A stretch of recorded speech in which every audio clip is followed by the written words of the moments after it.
It's time now for Charting Futures, and Abigail Doolittle is with us. And of course, we have to talk about the huge move up in oil, which means looking at oil futures. You're absolutely right about that, Scarlett. Just a huge day for oil futures. For Brent crude futures, at one point up the most ever. For WTI, up the most since 2009. Let's take a look at this in an intraday chart form, because of course all of this on that attack on that Saudi oil facility, up 14.2%. That's really extraordinary there. We're looking at it in the one-day form here, so you can see that full gain on the day. Again, the most since 2009 on that Saudi oil attack.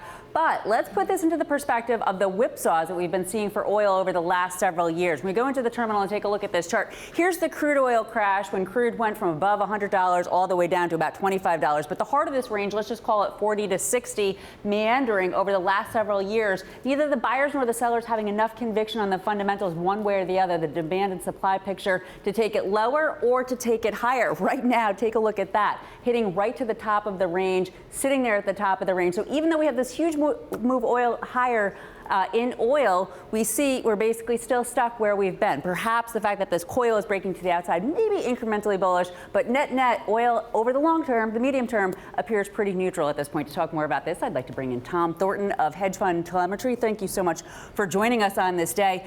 And you have had a great track record with us on Charting Futures. People don't realize how hard it is to make good stock or market calls on live TV. You've made 5 or 6. They've all been right. One of them was oil. Let's take a look at your oil chart from August when you were bullish on oil, even though you've been bearish on stocks. So talk to us about what you're seeing here and where you think oil is going. Well, I've had a bullish bias on the chart here, and I thought we'd get above 60 and then really break out, and that was backed with the Strait of Hormuz, which is a minor incident compared to what we have now. So I believe we will continue higher, and I think it's you're seeing the momentum rise as well, with the RSI lifting towards 66, 67, and I think that will continue. So you think that this disruption is going to at least stay where it is or worsen to support those technicals that suggest a move toward, let's call it 75 or 80?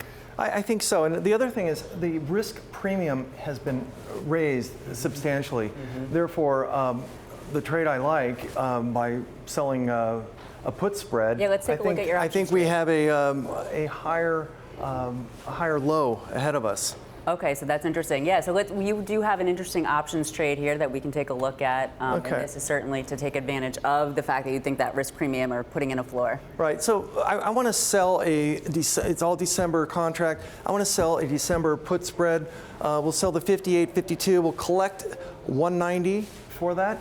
And then I want to buy for the same 190 a 64.5 call in December. So it's a neutral trade. And look, if we go down, I think we're protected. We have enough protection down there. And if this really starts to escalate, I think you're going to see crude well over 70. Who knows?